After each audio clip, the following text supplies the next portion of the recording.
Hey guys, welcome back. Today I'm going to be making roasted tomatillo dressing.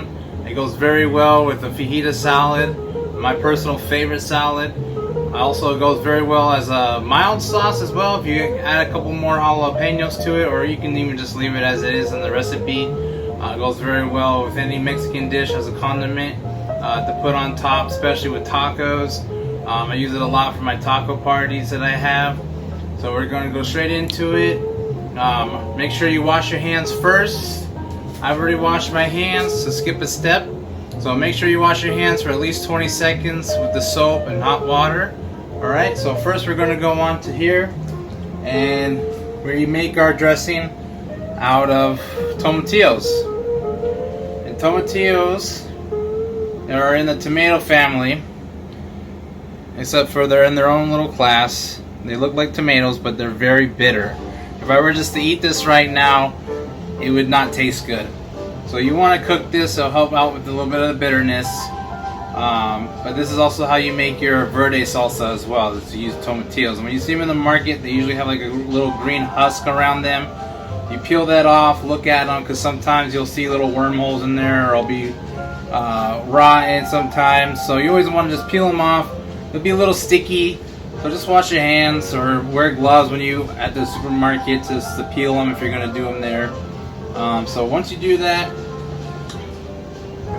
you grill them on the grill for about 10 minutes. I already did that.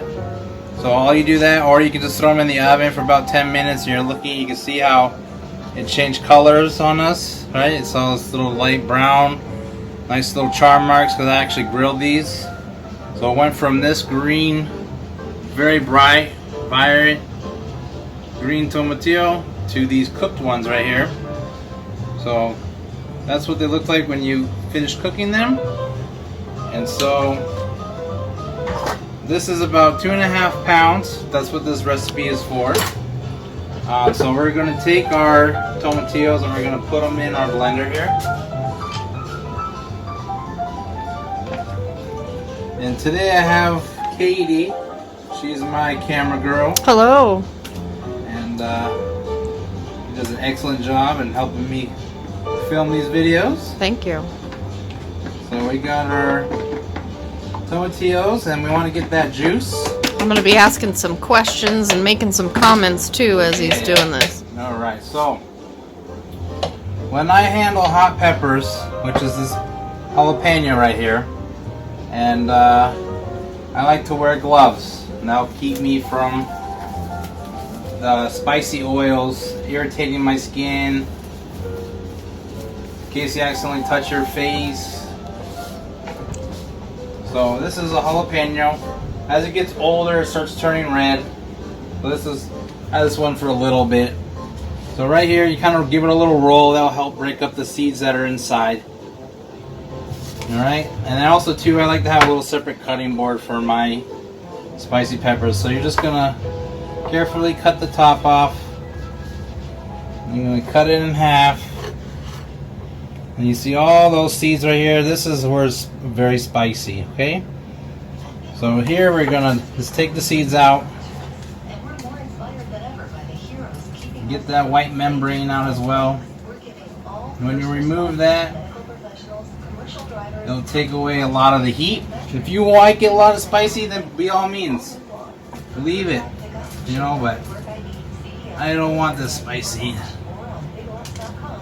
So I'm just going to do this. And if you notice too, sometimes jalapenos aren't spicy because the fact that they're all different. And the way you can tell the difference, usually like this one doesn't have any brown veins on here. So this one's probably going to be a little mild one. The ones that have like the weird vines looking, they don't look so pretty and ugly, those ones are going to be a lot spicier because that means they didn't get a lot of water. They were starved of water, and so that really brings up the heat level and the capsaicin level in the jalapeno. So those ones will be a lot spicier even if you remove the seeds and the membrane. So if you don't want one that's too spicy, like if you want to use it for your jalapeno poppers, I suggest using those. If you do like spice, then those ones that you're going to want. So we're going to do about a 1/4 cup of jalapenos. Usually it's just a good a good large one. So we're just going to carefully chop up our jalapeno here. Nice little chop. Alright, you don't need to go too crazy, just nice little dice because we're going to throw this in the blender. So when we're measuring this, we have our measuring cups. So we have usually the biggest one on your measuring cup set is the 1 cup. Then it goes into 3/4 of a cup is the next one. Then it usually goes down to a 1/2 cup, and then 1/3 of a cup, and then 1/4 cup. So today we're actually going to be using the 1/4 cup one, which is usually the smallest one on your set. And we're just going to fill it up. Right here, bam. Okay. So you can see here, at about 1/4 cup, that's good enough. We're going to throw that in there. Okay, and then we're going to remove our spicy gloves here. I'm going to set this aside. And then we're going to go into our garlic. So here is our tablespoon and teaspoon measurements. So again, usually on the bigger setting of your set, usually the biggest one is your tablespoon measurement. And then this one actually has a 1/2 tablespoon, which is 1 teaspoon. And then you have the next smallest one is 1 teaspoon. And then you have a 1/2 teaspoon. And then the last one, but not least, the little baby one here, that's your 1/4 teaspoon. So this one's going to be 2 tablespoons, which is our big one here. I already measured that out for us. Let's give it a nice little rough chop. We're going to throw that into our blender here. And then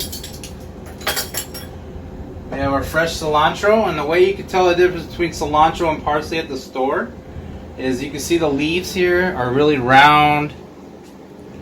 And when you go look at parsley, they're very pointy. So these leaves are round. They have a different smell too. Parsley usually has this like little lemony smell to it. And so I chopped up about a 1/2 cup. So a 1/2 cup measurement, it would be this red one right here. So you can see the different sizes. Right? Alright. Alright, so we got our cilantro chop. Put it in our blender. And then now we have our limes. So we're going to zest it, which is we're going to use one of my favorite tools in the whole wide world, which is my zester.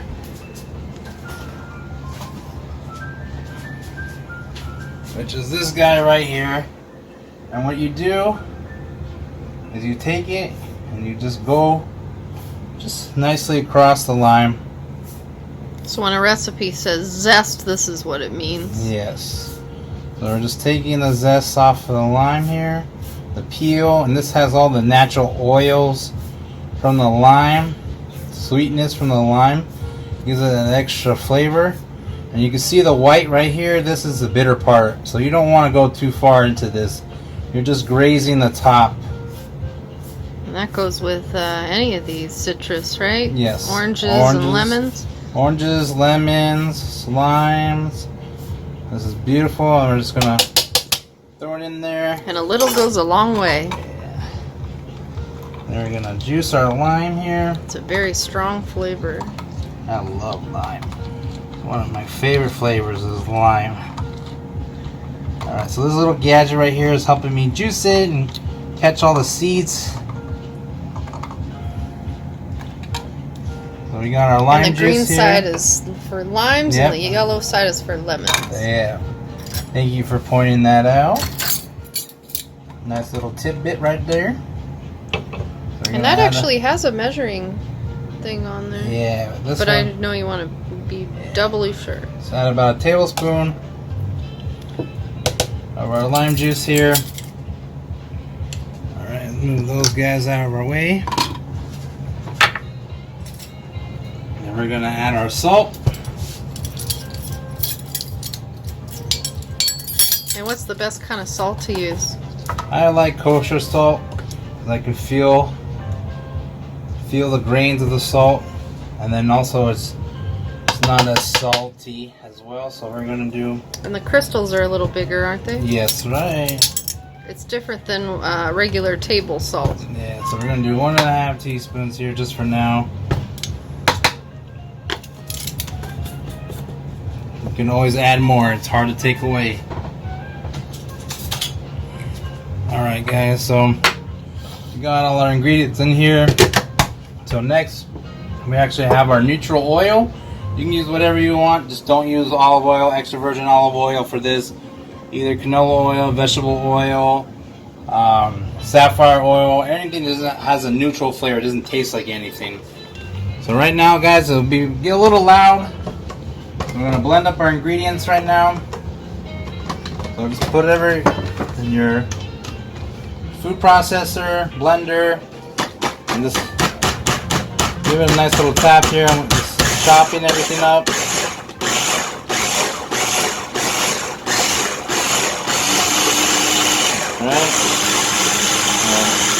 Right now you're looking to liquefy everything. So you want to get this as smooth as possible. So we do this for a little bit. Blending all those lovely flavors together. This is how we're going to be making our dressing.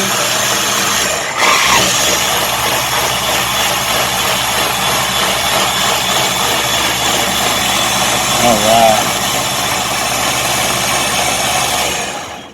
So that looks like all our ingredients are pretty well mixed in there. The flecks of green is our cilantro. That's perfectly fine. You're just looking to grind up the tomatillos and the garlic and the jalapeno.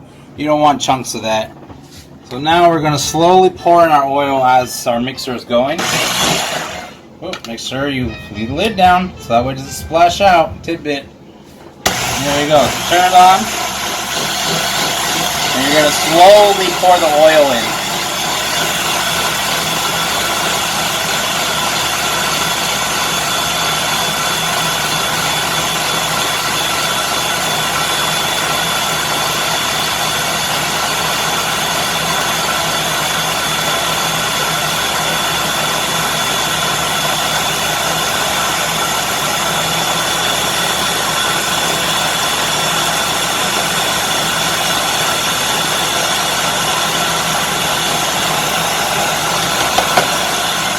Alright, and the reason why you want to pour it slowly is you're emulsifying the oil into our dressing of the tomatillos here. What does emulsify mean? It means we're bringing it together, so it'll be a nice little thick dressing, and that way it'll be nice, kind of have like a little creamy texture to it. Alright, so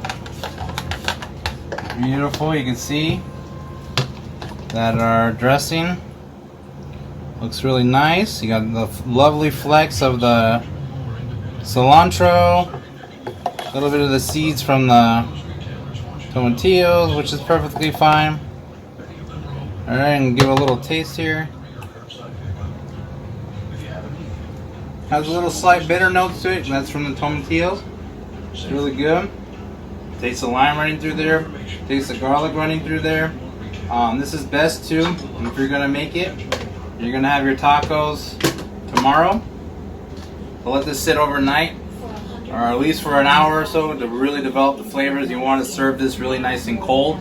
So you can make it ahead of time. Yes, make this ahead of time. It'll last for about a week in your refrigerator. It never lasts long in my house because I usually put it on everything. But this is a nice little sauce right here for your salads, tacos, any Mexican dish. This goes really well.